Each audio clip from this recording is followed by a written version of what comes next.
don't pay attention to this part. Meredith Gray is an award-winning general surgeon, a mother, a sister, and a friend. In episode 23 of season 15, she treated a young girl with cancer, and when she arrived at the hospital, she was unaccompanied. After locating the young girl's father, Meredith found out that they were both undocumented immigrants and that he was working around the clock to provide for himself and his daughter. Meredith Gray saw their struggle, and she couldn't help but to lend a hand to ease their financial burden. On the girl's chart, Meredith used her daughter's name so that her insurance will cover the medical bills, allowing her to receive the best treatment, essentially for free. Welcome to Fraud's Anatomy. I am Bryant, a student at Florida A&M University and an expert on all things Medicare fraud. Today, we're going to discuss Medicare and insurance fraud, some of the implications and complications that affect victims, the government, and hospitals. So let's begin.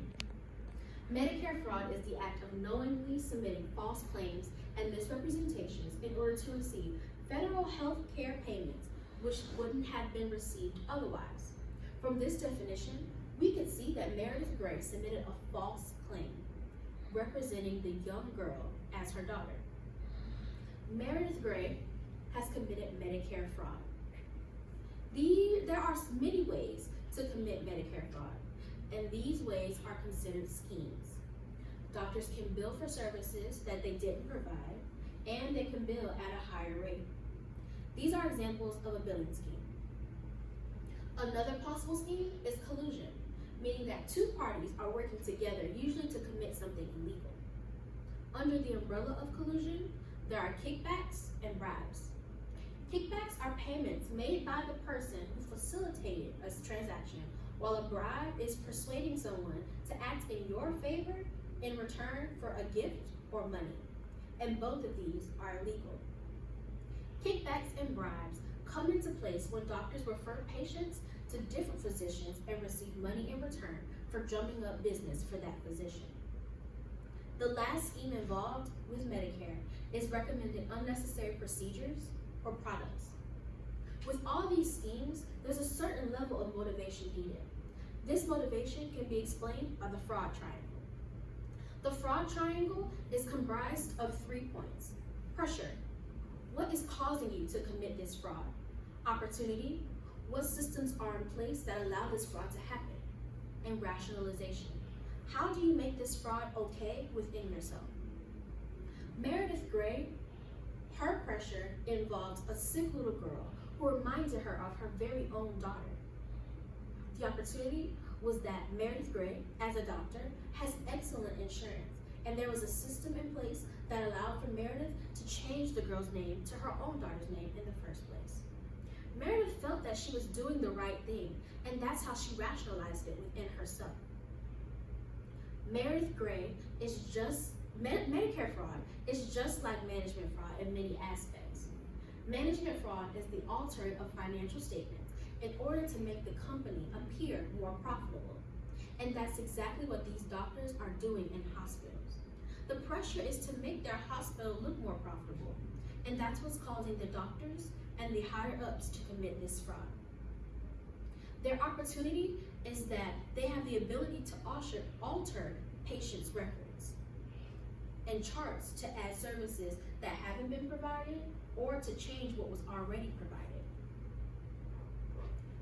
Because these doctors have been through years of school and years of experience in an actual hospital, and they have received their medical licensing, they are the ones that we trust the most.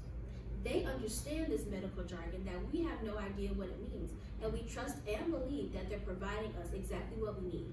Nothing more, nothing less. So when insurance companies receive the bill, they pay it without question. And when there is a very high pressure and high opportunity, rationalization isn't even necessary. It may seem like there's nothing that can be done to stop these physicians from writing down whatever they want, but there is a way. There are laws that have been placed to prevent and deter frauds like this from occurring. For instance, the False Claims Act of 1853 protects the government from being overcharged and imposes civil liability on the perpetrators, which in this case is the doctor. Another law is the Anti-Kickback Statute of 1972. This makes it illegal to exchange anything of value in exchange for referral services that are made payable to Medicare. Another preventative measure is to implement a set of checks in the system of recording what services are being provided. For example, doctors don't usually work on cases alone, so the primary doctor will record the service that has been given. Then the secondary doctor will corroborate what was written and sign off on it. And in order to prevent collusion, there'll be a third doctor, and that doctor will also sign off before it gets sent off to billing. This will also deter fraud because having more than one set of eyes on a document opens the chance of getting caught, and that will scare fraudsters. Technology can aid in creating and the checks and controls needed to prevent this fraud from happening. Having penalties, consequences, and properly educating on the doctors of the ethics behind fraud can also serve as a deterrent for more frauds like this happening. Let's discuss what's happening now. Telemedicine. Technology has opened up yet another door to allow for remote diagnosis and treatments from doctors in the comfort of your own home. There are 3 types of telemedicine: remote patient monitoring, store and forward, and interactive telemedicine. Remote patient monitoring is allowing patients and doctors to be able to work together while doctors are monitoring their patients from their own homes. Store and forward allows for physicians to share medical records of patients with other physicians. And interactive telemedicine allows for doctors and patients to communicate real time through video chatting and instant messaging. There are some advantages to telemedicine, and there are some disadvantages as well. Telemedicine is remote, which allows for those patients who are immobile or patients who cannot have access to hospitals because they live too far to be able to stay home and receive the help they need. It's convenient. If you're ailing in pain and you can barely get up or stand up and walk, how are you going to be able to get to a hospital? But the disadvantages are vast as well. Cybersecurity.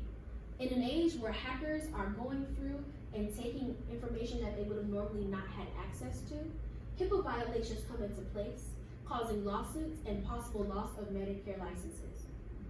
And the doctors who you're communicating with through the app cannot prescribe you the medication you need, and they have to refer you to another doctor, which can allow for more collusion and more possible billing schemes to ensue. By the doctors who are referring the patients, they can receive kickbacks and possible bribes. Numerous telemedicine doctors have been caught for the very same scheme, but one example is in particular. Lester Stockett. He's a CEO of Affordadoc, a company based out of Boca Raton, Florida. Lester is part of a major scheme that defrauded the U.S. government for losses totaling $1.2 billion. So here's the deal. The telemedicine doctors were telling their patients that they needed back, shoulder, knee, and wrist braces and they were referring them to the best brand. And in this case, the brand is the ones that the doctors were colluding with. Once the patients went to go buy the braces that the doctors told them that they needed, the company would then kick back the extra proceeds back to those physicians and Affordadoc and Lester Stockett. Throughout this scheme, Medicare was billed for $424 million, and Lester received bribes from recruiters, pharmacies, and other companies. These doctors were telling these patients that they needed these braces without any prior contact with them. How did they know they needed the braces? Meredith Bray didn't commit her fraud with malicious intent. She wanted to help a child and a father who was unable to pay for her medical bills. But these executives knew exactly what they were doing. In conclusion, the insurance industry is an industry that is subject to fraud. It's easy to steal, and it's easy to conceal. Like all other frauds, everyone is infected. When the doctors overbill the insurance providers, they then have to raise their rates in order for customers to be able to keep their plans.